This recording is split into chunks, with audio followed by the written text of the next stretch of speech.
Muy buenas tardes a todos, muchas gracias por vuestra presencia en esta que es nuestra segunda sesión de discusión del seminario del Departamento de Estudios Internacionales.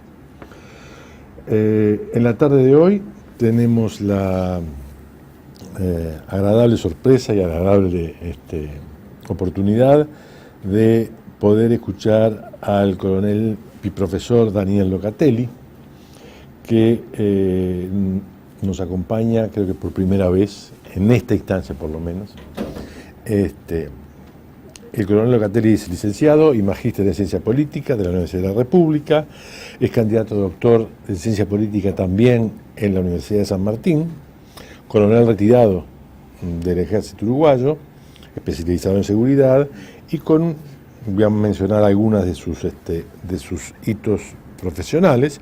Fue observador militar en el Sahara Occidental en el año 1995, jefe del contingente uruguayo en el Sinaí en 1999, de acuerdo a aquella misión que emerge de los acuerdos de Camp David y entre Israel y Egipto, y actualmente se desempeña en el CALEM, que todos hemos sabido visitar en su momento, como miembro integrante del Comité de Fuerzas Armadas y Sociedad. El tema que nos convoca y el que nos ha propuesto el coronel Locatelli trabajar es seguridad y defensa en Sudamérica, perdón. Un binomio inseparable, y esto está entre puntos de interrogación. Evolución del 1949 hasta la fecha. Yo creo que sin más, Daniel, le dejo el terreno abierto. Buenas tardes. En primer lugar, el agradecimiento a la Universidad ORT y particularmente al Departamento de Estudios Internacionales por la oportunidad de esta disertación que se va a llevar a cabo en la tarde de hoy. El tema que estamos planteando es seguridad y defensa en Sudamérica, un binomio inseparable, y su evolución desde los comienzos de la Guerra Fría hasta la actualidad. Como estamos en un ámbito académico, corresponde primero hacer algunas precisiones metodológicas. En primer lugar, abordar la seguridad y la defensa desde una perspectiva amplia, es decir, no desde la perspectiva intuitiva en la que pensamos habitualmente cuando pensamos en seguridad y defensa, en lo que tiene que ver con seguridad ciudadana y defensa nacional, defensa interior y defensa exterior, sino de una perspectiva de lo que son los estudios internacionales de seguridad, básicamente en los autores de Barry Busan, que es autor que ha escrito recientemente que tiene ha sido muy prolífico en su literatura, pero recientemente en el siglo XXI ha escrito la evolución de los estudios de seguridad. También junto con Oleg Weaver ha escrito sobre los complejos regionales de seguridad, algo que abordaremos también a lo largo de la presentación, y la base teórica que va a tener algunas teorías de relaciones internacionales como son la teoría realista, neorrealista y constructivista, muy ajustada también con Weaver en lo que tiene que ver con los complejos regionales de seguridad. Un binomio inseparable, justamente la pregunta de investigación es más que nada una pregunta provocativa, en el sentido de decir, bueno, cuando hablamos de defensa y seguridad estamos hablando de cuestiones complementarias, excluyentes, las podemos separar por misiones, quién cumple la misión, las podemos separar por actividades distintas del Estado como objeto referente de estudio. Trataremos de dar respuesta en esta presentación a esa interrogante. Y después el periodo de tiempo. Como toda investigación requiere acotar, en este caso un periodo de tiempo, tomamos la Guerra Fría y esta es una periodización que yo hago en tres subperíodos, el de la Guerra Fría, el de lo que llamo un periodo intermedio en los 90 y el siglo XXI, donde voy a analizar tres variables concretamente que las voy a describir más adelante. La estrategia fue una estrategia cualitativa, es decir, básicamente en lo que tiene que ver con alimentando la información de fuentes secundarias y lecturas en ese sentido. Corresponde entonces la conceptualización de los términos. En seguridad, Seguridad, si nosotros vamos a la literatura de lo que tiene que ver con los estudios de seguridad concretamente y la seguridad internacional, tiene diferentes aproximaciones. Una aproximación es cuál es el objeto de estudio de la seguridad. Y ahí podemos ver bien marcados los periodos de tiempo y las escuelas. Para unos el objeto es el Estado, realismo, neorrealismo. Para otros el objeto son los colectivos. Hablamos del constructivismo, o sea, el individuo como ser humano en lo que tiene que ver con la seguridad. El individuo y los colectivos sociales. Después vamos a ver por qué. Y después la teoría crítica, que es una teoría más moderna, que hace hincapié en algunas nuevas variables, que incorpora sobre todo la multiplicidad de amenazas en lo que tiene que ver con la seguridad. Como una definición de las tantas que puede haber, tomamos la definición que consiste en liberarse de amenazas. O sea, la palabra de amenazas no es una mala palabra. Generalmente tiene una connotación negativa en nuestra academia por lo que tiene que ver con la doctrina de la seguridad nacional. Sin embargo, la amenaza no tiene una connotación negativa, es usada en las más distintas perspectivas, de la informática, como amenazas de virus, hasta en salud o en cualquier otra cosa. Las amenazas, o sea, librarse de amenazas quiere decir, es un concepto básico de la seguridad, ¿no? Librarse de amenazas y ser capaz, bien sean los estados o las sociedades, de mantener su independencia en lo que se refiere a su identidad. Acá hay muchos conceptos claves, independencia, identidad, que trataremos de definirnos a lo largo de la presentación. Y a su integración funcional frente a fuerzas de cambio consideradas hostiles. O sea, la amenaza es estar libre, la seguridad es estar libre de amenazas contra fuerzas hostiles que están afectando, ¿no? Los estudios de seguridad, en ese sentido, se enmarcan también en 4 perspectivas, según Barry Busan. La perspectiva que privilegia el Estado, la perspectiva que privilegia lo interior sobre lo exterior, la perspectiva militar y su alcance mayor, la perspectiva que va más allá del alcance militar, y la perspectiva que considera la seguridad como atada inextricablemente a una dinámica de amenazas, peligros y urgencias. 4 perspectivas de estudio. Mientras tanto, la defensa, ¿qué es la defensa? La defensa son las acciones que tomamos para nosotros prevenirnos de las amenazas. Esas acciones, desde el punto de vista politológico, y acá voy a citar a Aguilar Villanueva en su estudio sobre políticas públicas, hay muchas más definiciones. La defensa se materializa, se operacionaliza en políticas públicas. O sea, de los estados democráticos o no democráticos materializan sus aspectos de defensa a través de políticas. Esas políticas pueden ser de gobierno o pueden ser de Estado. Cuando son de Estado, ¿qué quiere decir? Que tienen una larga duración, se mantienen en el tiempo y hay un amplio acuerdo al respecto. En lo que tiene que ver con las políticas, Aguilar Villanueva nos da una definición, hay muchísimas, en políticas públicas hay muchísimas más, determinado tipo de acción que se cumple desde una estructura de autoridad legítima, y que posee como peculiaridad regular el pretender cierto nivel de continuidad, coherencia y homogeneidad, aunque pueda consistir en decisiones aisladas. Como verán, es amplio. Puede ser coherente o no puede ser coherente. Puede ser aislado o puede ser producto de una política de larga duración. Puede ser de un gobierno o puede ser de Estado.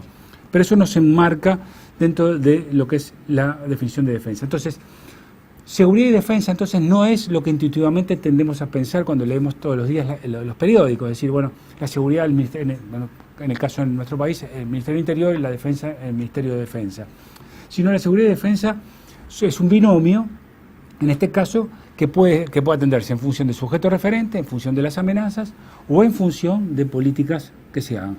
Lo que sí va a variar son qué agentes del Estado se van a hacer cargo de combatir esas amenazas, siempre y cuando, por eso el binomio, esos agentes estén coordinados y no funcionen como compartimentos estancos, porque si funcionan como tubos, como compartimentos estancos, entonces surge una nueva amenaza que es la debilidad de los puntos límites. Cuando digo, bueno, en este límite no tenemos un agente del Estado concreto que se esté haciendo cargo de esa actividad. Para eso, yo entiendo que hay, esto es una definición personal, creo que también es aceptada, la he leído también en algunos autores, que podemos definir tres, para América del Sur concretamente, que es la región que nos está ocupando en esta investigación, podemos definir 3 periodos. Un periodo que va desde la Guerra Fría, desde los inicios de la finalización de la Segunda Guerra Mundial, cuando se conforma la arquitectura de la seguridad mundial. Que es un término que tenemos que acostumbrarnos. ¿Qué arquitectura de seguridad tenemos? Es un término muy recurrente, la arquitectura de seguridad, en lo que tiene que ver con los estudios de seguridad. Un periodo de transición después de la Guerra Fría, cuando todo de ese bipolarismo, todo indicaba que pasábamos a un unipolarismo de una sola potencia, ¿no? Un hegemón único, que es relativamente corto y que tiene un punto de inflexión muy importante con el atentado de las Torres Gemelas en Nueva York en septiembre de 2001. Pero que tiene un correlato, y vamos a ver después también, con algunos procesos nuevos que se dan a nivel de la seguridad y defensa en nuestra región. Entonces los 3 periodos estarían definidos durante la Guerra Fría, la transición de los 90 y el siglo XXI. Y como estamos en la academia, estudiamos variables, o estudiamos categorías de análisis. Las categorías de análisis que estoy proponiendo en esta investigación son instituciones multilaterales de defensa dentro de esa arquitectura de seguridad, hipótesis de conflicto o amenazas, ¿verdad?, que van de la mano, y mecanismos de integración. ¿Por qué incluyo los mecanismos de integración? Porque básicamente una hipótesis que se contesta sola prácticamente, o que se prueba sola. A mayor integración, menor probabilidad de conflicto entre las naciones, desde el punto de vista de la seguridad internacional. Puede haber conflictos de intereses, conflictos de comercio, en fin, pero desde el punto de vista de la seguridad internacional, a mayor integración hay mucha menos probabilidad. Creo que el ejemplo más claro es el actual de la Unión Europea, ¿no? Después de 2 guerras mundiales en el siglo XX, más toda la historia anterior, que no vamos a entrar, digo, el hecho de haber conformado primero un mercado común y después una unidad política y económica, y en algunos casos hasta monetaria, ha reducido sensiblemente las amenazas entre países, no los conflictos de intereses en otros planos. Entonces, los mecanismos de integración también operan como una variable interviniente. O sea, ¿en el qué sentido?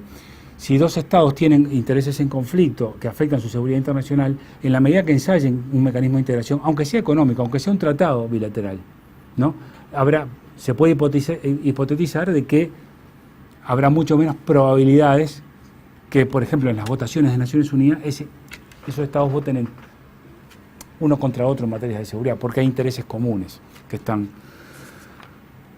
en juego. Comencemos con el primer periodo. Entonces, ¿cuál fue la arquitectura de seguridad con la que se sale de la Segunda Guerra Mundial en esos 5 o 6 años posteriores hasta 1950? La Junta Interamericana de Defensa ya venía de antes, el tratado que es de 1942, el TIAR, o Tratado de Asistencia Recíproca, que es del 47, la Carta de Organización de los Estados Americanos, que es del 48, y el Pacto de Bogotá, que es del 48, que es un tratado de soluciones pacíficas, que el Tratado de Bogotá además llama a la intervención de la Haya, o sea, obliga a los estados a la intervención de la Haya. Es bueno recordar que el Pacto de Bogotá fue denunciado hace 2 o 3 años por Colombia, a raíz de una resolución de la Haya, por el conflicto con Nicaragua en el archipiélago San Andrés. O sea, paradójicamente el Pacto de Bogotá ya ha sido denunciado por Colombia, que fue estado sede de este acuerdo. Esa es la arquitectura de seguridad. Sobre eso se basa. Después podremos discutir cómo se aplicó. O sea, la OEA fue, digamos, la operacionalización política de esa arquitectura. El TIAR estaba previsto que fuera la militar.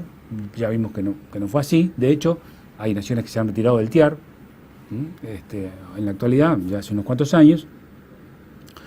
El Pacto de Bogotá, que recién lo nombramos, y la Junta Interamericana de Defensa, que tiene un papel, digamos, bastante simbólico, diría yo, por llamarlo de alguna manera.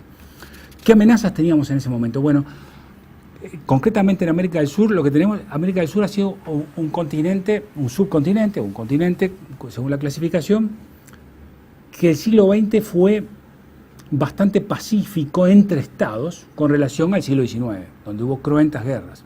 Solamente mencionemos la guerra de la Triple Alianza, donde intervino Uruguay, Argentina y Brasil contra Paraguay, y la guerra del Pacífico, otra guerra muy cruenta entre Chile contra Bolivia y Perú.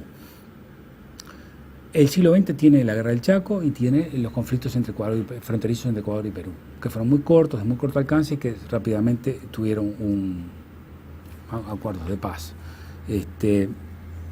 Sin embargo, como la historia cuenta, el Paz Dependence, ¿verdad?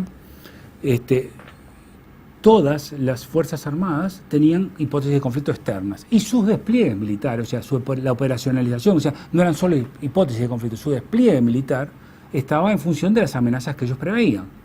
Para aquí en la región nomás, su despliegue militar de Brasil era en el Río Grande do Sul, donde había sido mayoritariamente los conflictos del pasado. La mayor potencial de sus fuerzas desplegadas del ejército, que era la organización más poderosa, estaba en el sur. Lo mismo pasaba con Argentina. Eso también ha cambiado a lo largo del tiempo, pero ahí el despliegue de tropas nos daba un buen indicador de cómo estaba eso.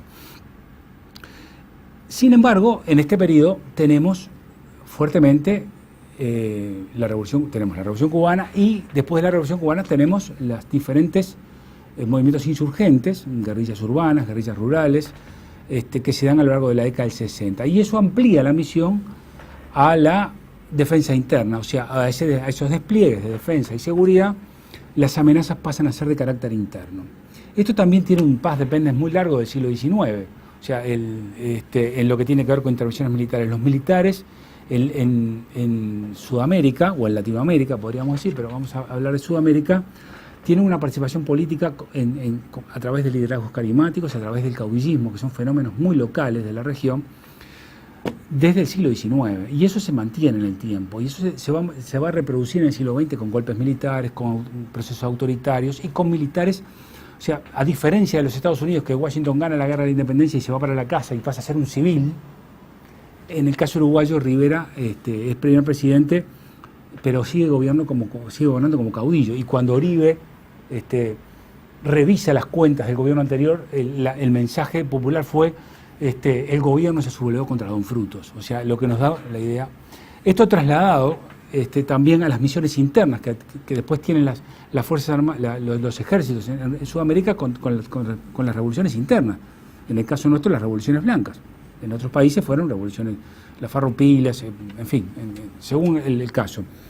Y se da en la década del 60 entonces la intervención militar, ante unas amenazas de corte de insurreccional, de variada denominación, bajo una doctrina que es la doctrina de la seguridad nacional. Después, sin embargo, eso no quita su despliegue interno, su despliegue para amenazas externas. O sea, se siguen manteniendo digamos, los despliegues. O sea, la defensa y seguridad se concibe en un plano externo, como veíamos al principio, ¿no? Dentro de esas 4 áreas: plano externo en las misiones tradicionales y en un plano interno a las no tradicionales que habían aparecido en esa época. Coincide también en esa época los primeros mecanismos de integración que tenemos. Ahí tenemos la LALC, que después pasa a ser la LADI en 1960, y el Pacto Andino en 1969, que eran aspiraciones de integración. O sea, que por el momento no probaron, que no disminuyeron la conflictividad potencial entre países, o sea, porque Argentina y Chile estuvieron al borde de la guerra en 1978-79, ¿verdad? Y otros casos también, pero fueron mecanismos de integración económica que ensayaron o que buscaban emular mecanismos exitosos como había sido en ese momento de Europa. En el segundo periodo, en lo que tiene que ver con... allí llegamos, después tenemos los procesos autoritarios y después tenemos las salidas institucionales a los procesos autoritarios, que ya sean casi sobre el final del periodo, que coinciden mayoritariamente con el fin de la Guerra Fría. Entonces, el fin de la Guerra Fría va a terminar con aquello del enemigo interno con representación externa, aquello de que, bueno, los guerrilleros enemigos, bueno, o eran comunistas, o eran troquistas, o estaban financiados por Cuba, o los golpes de Estado estaban financiados por... O sea, como que eso tiene un telón que transita políticamente por diferentes itinerarios según los países en que nos podamos referir, pero que tiene impacto en lo que tiene que ver con las misiones. Sobre todo con las misiones de carácter interno. Hay algunos países que las prohíben las Fuerzas Armadas de forma tajante, por ley, la intervención en temas internos, como la Argentina, y hay otros que tienen una visión dual. donde las Fuerzas Armadas comienzan a operar, pero en otros contextos, en contextos de seguridad interior. Porque ¿qué pasa a lo largo qué va a pasar a lo largo de la década del 90, en el siguiente periodo que entramos, que es un periodo de 10, 11 años? Tenemos a nivel mundial, tenemos un hegemón, tenemos Estados Unidos, ahí tenemos la tesis del fin de la historia, donde todos íbamos hacia la democracia, de Fukuyama, el consenso de Washington, ¿verdad? Las recetas de estados más eficientes, pero tenemos diferentes, en la región concretamente, tenemos sucesivas crisis. Y si hacemos un poco de memoria nomás, la crisis rusa, el efecto tequila, la devaluación brasilera, la crisis argentina y después, 6 meses después, acá en Uruguay. Esas sucesivas crisis que van a tener como particularidad. Esas sucesivas crisis tienen la particularidad de que van a seguir ensanchando la condición de Sudamérica como el continente más desigual, de América Latina, pero hoy estamos con Sudamérica. No el más pobre, pero sí el más desigual.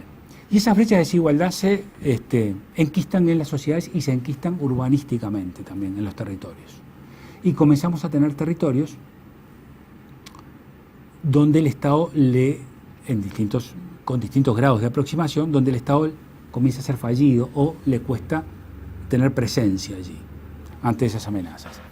Eso se va de la mano con el Plan Colombia, donde los carteles de Medellín y de Cali comienzan a ser derrotados y el negocio de las drogas vía aplastamiento del globo, ¿verdad? Como teoría, o vía nuevas rutas, o vía globalización, por nuevas tecnologías y por nuevas formas de comunicación, comienza a tener nuevas rutas. Porque si yo cierro esta ruta, se comienzan a explorar otras nuevas. Y en esas nuevas rutas cada vez se van haciendo cada vez más lejanas de los centros de producción de la droga, que están ubicados en lugares donde hay condiciones climáticas para que la droga se cultive, para que la hoja de cocaína se cultive. Y comienzan a expandirse hacia el Caribe, hacia islas, comienzan a expandirse hacia el sur. Y también comienzan a tener ciudades intermedias como hubs, como si fueran aeropuertos, con hubs donde desde ahí se producen procesos de distribución, generalmente ciudades con puertos, en ríos, que hacen traslado de mercaderías. Y junto con eso van los traslados de capitales, el lavado de dinero, el tráfico de personas o la trata de personas. Entonces, ¿qué comienza ahí? Comienza una nueva realidad, que es la realidad del crimen organizado, que territorialmente va a aprovechar ese nivel de desigualdad de la región para ubicarse en territorios donde el Estado cada vez le es más difícil llegar.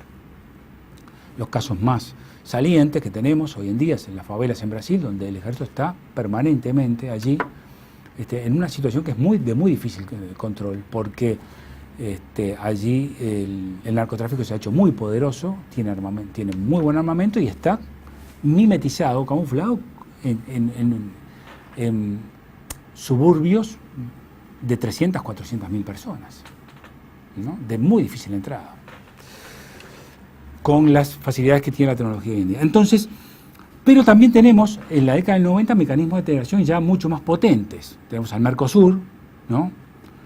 Que incluye una cláusula democrática, y tenemos también a nivel global la aparición de las grandes misiones de paz en Naciones Unidas, como son Camboya, es la primera gran misión de paz, que Uruguay participa con un contingente, y que a nivel global eso comienza a buscar, sobre todo Camboya tenía la finalidad de estabilizar una región del mundo donde Japón era un prominente líder y los tigres asiáticos, Corea del Sur, pero como toda teoría es necesario e imprescindible que el entorno regional sea pacífico para que una región además siga operando en clave exitosa desde el punto de vista de comunicación. Entonces había que pacificar el sudeste asiático y ahí Naciones Unidas y Japón pone mucho dinero, tienen la misión en Camboya. Entonces tenemos y las Fuerzas Armadas de nuestros países, concretamente Uruguay, comienzan a tener una activa participación que ya venía de la tradición, con observadores militares que venían desde la década del 20, y con una misión de paz en la península del Sinaí, donde tuve el honor de servir, que venía desde los acuerdos de Camp David. Pero esto es una misión de escala global, sponsorizada y organizada por Naciones Unidas.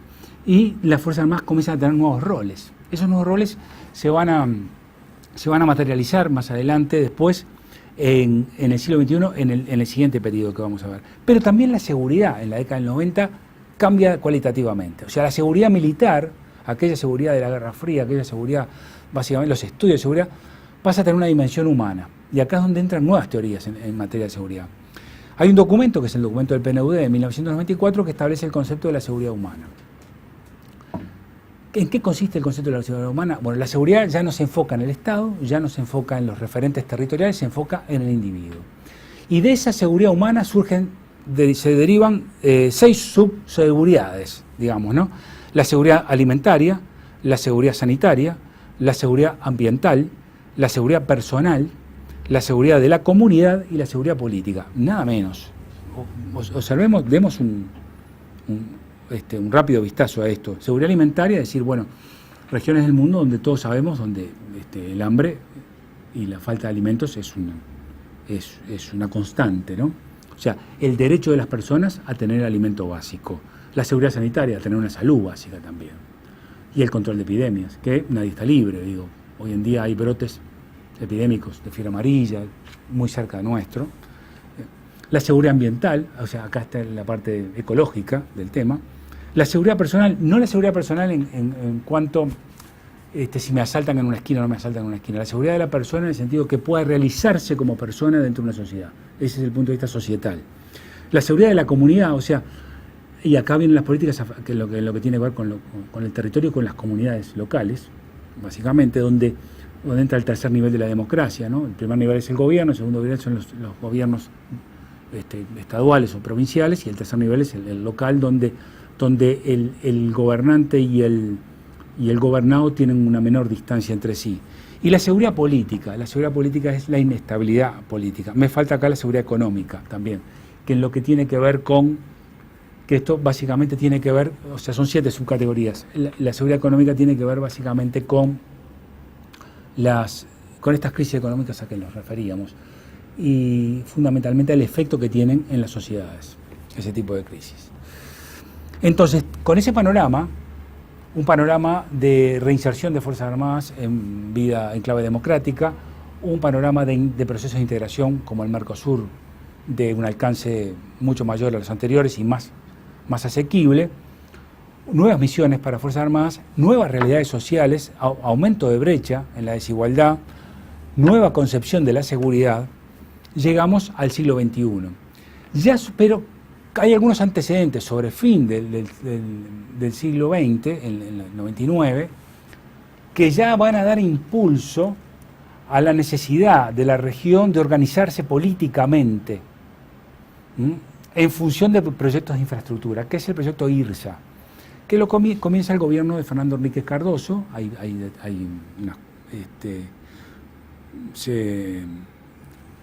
Comienzan a haber reuniones y se hacen proyectos concretos, ¿no?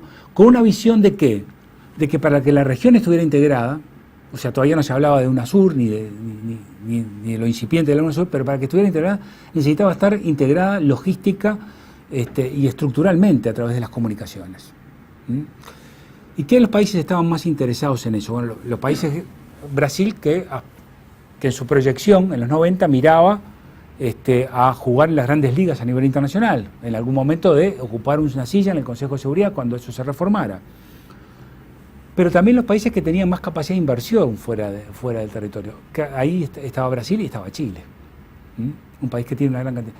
Entonces hay algunas gráficas en documentos de la CEPAL que son muy interesantes de lo que era el intercambio comercial entre países en el 2001. Y los países que tenían más intercambio comercial y de inversiones eran Brasil y Chile, ¿no? Con respecto a otros países de la región, o sea, considerando estos países con el resto de los países de Sudamérica. Entonces también había una necesidad geopolítica, es decir, así como en el sudeste asiático había que pacificar para que esa región siguiera creciendo, acá había que generar condiciones políticas y de infraestructura para que esto creciera. Y así llegamos al tema de las Torres Gemelas. El tema de las Torres Gemelas no tiene un impacto directo en la región como lo tuvo para otras partes del mundo. O sea, lo tuvo en el sentido directo, en el sentido de que Estados Unidos cambia su orden de prioridad y sus amenazas directamente hacia otra zona del mundo. Eso es claro, porque también, una cosa que omití decir, que en la década 90 tuvo el proyecto del ALCA, aquel proyecto de la foto en Miami de todos los presidentes para una zona de libre comercio desde Alaska hasta Tierra del Fuego. Eso, omití decir ese aspecto, pero digo, estaba ese proyecto. Ese proyecto ya se vio que tenía corta vida. Los Estados Unidos lo vieron inclusive.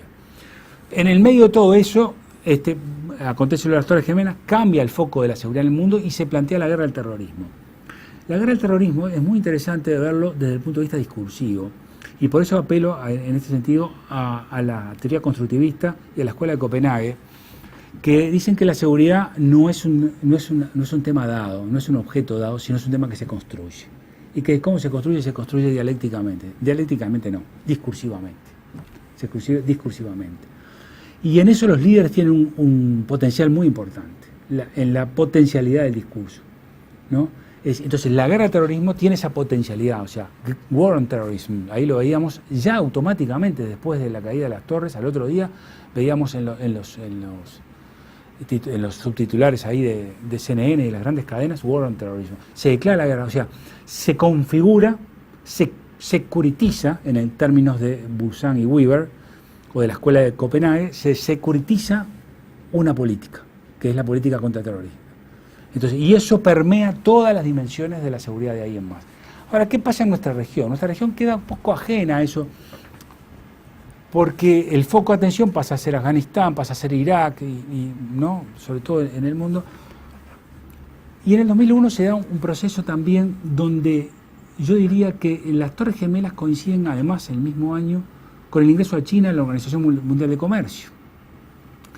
Entonces allí se empieza a dar lo que tenemos hoy en día, que es un multilateralismo con un hegemón, que es un poder global, que sigue estando Estados Unidos, pero con mucho menos poder hegemónico del que tenía en los 90 o a principios del siglo XXI.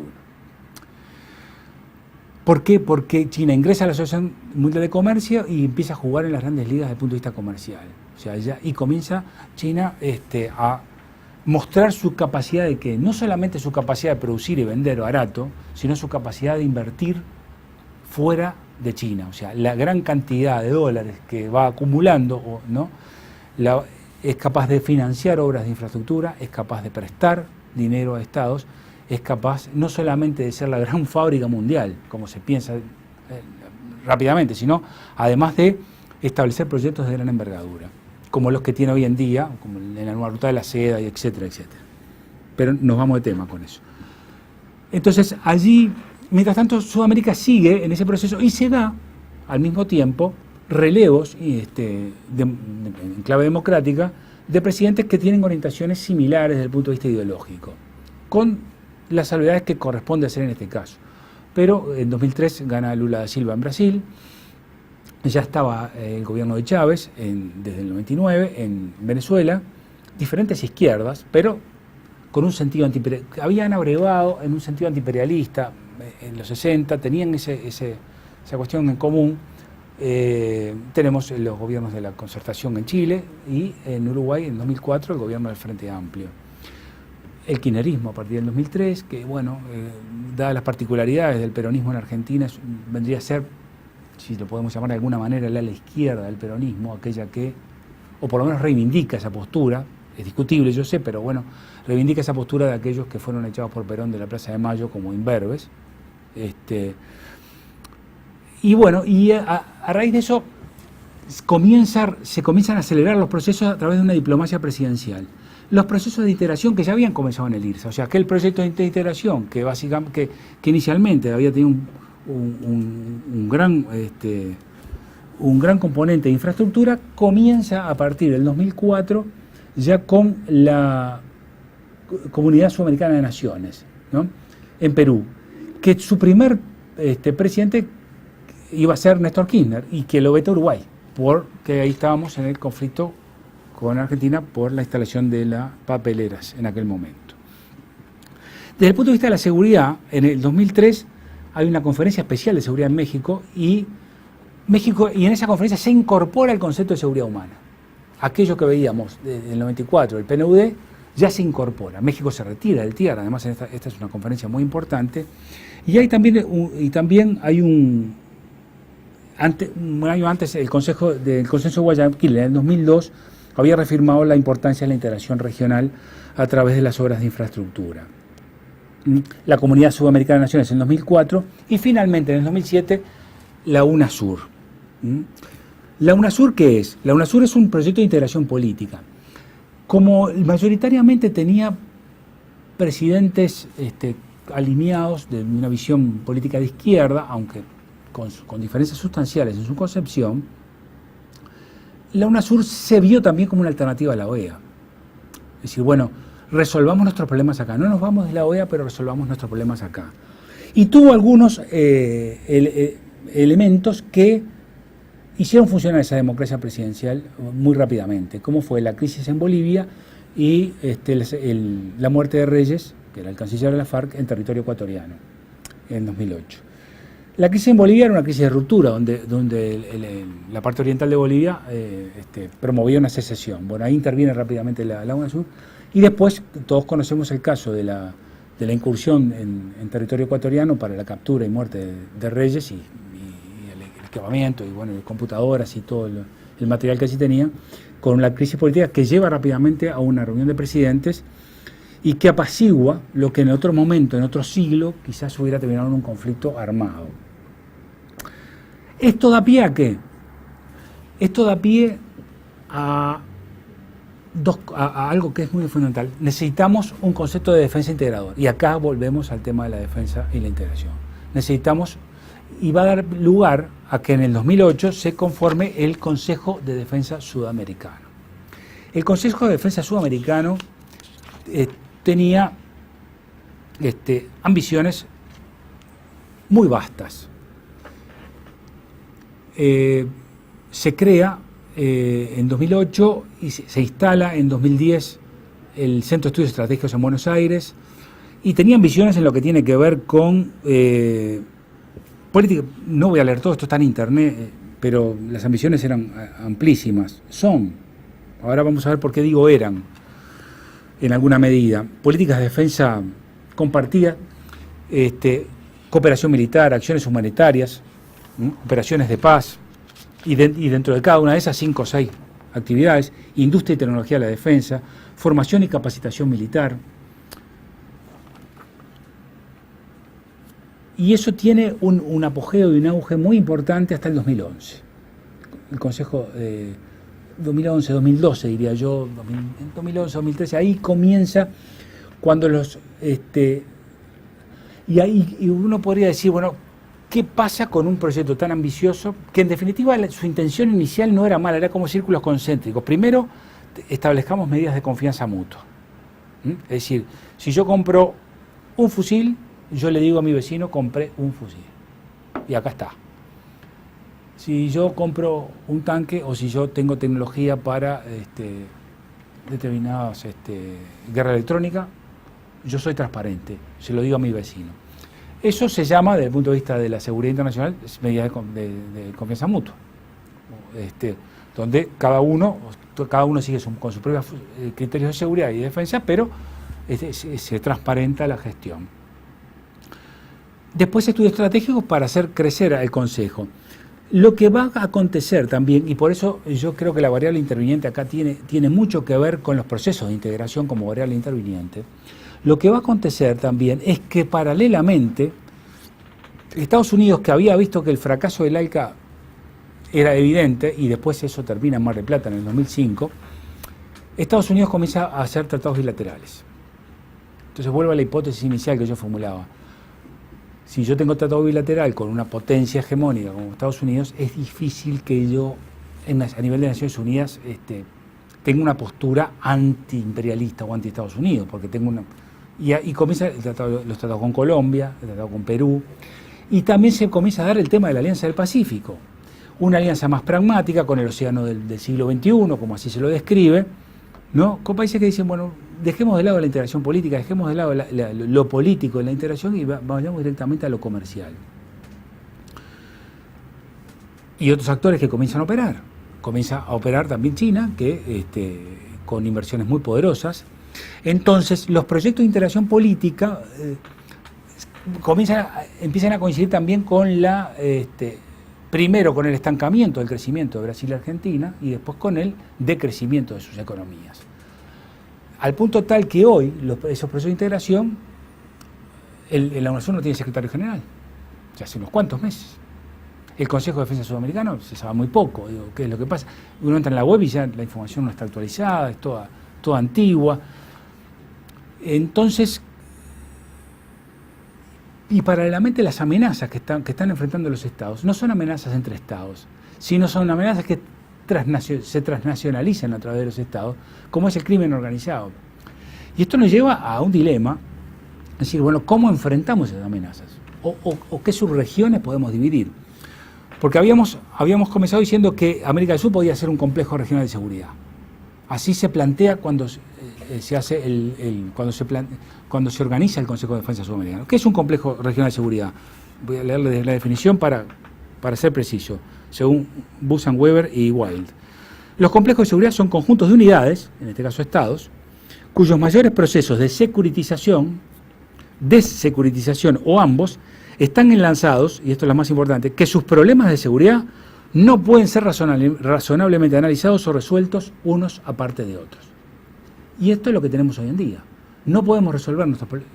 Lo tiene la Unión Europea esto hoy con el yihadismo y con la migración. Y con la migración tanto la que viene desde Siria como la que viene desde el norte de África. No pueden resolverlos en forma separada. Y tienen problemas. Y han decretado inclusive hasta el estado de excepción. ¿El estado de excepción qué es? Es una restricción de libertades. ¿Hay toque de queda en París? No, pero la restricción de libertades implica que mi teléfono puede ser escuchado, intervenido por orden judicial, mi morada puede ser allanada, etcétera, etcétera, etcétera. Entonces, toda esa arquitectura de seguridad, de complejo regional de seguridad que se manejó a nivel del Consejo de Defensa Sudamericano como una ambición, decimos, bueno, está muy bien. Generamos momentos de confianza, de confianza mutua, quizás cuando salgamos de estos momentos de crisis podamos seguir avanzando en tecnología, en educación militar, en proyectos conjuntos, pero hoy las amenazas reales no están entre estados, concretamente en la mayoría de los casos. Hay crisis fronterizas que podrían dar lugar, como el caso de Venezuela con Colombia y con Brasil, a una escalada de crisis. Pero no están dadas, Chile y Perú, enemigos de mucha data, han comenzado a resolver sus problemas en La Haya.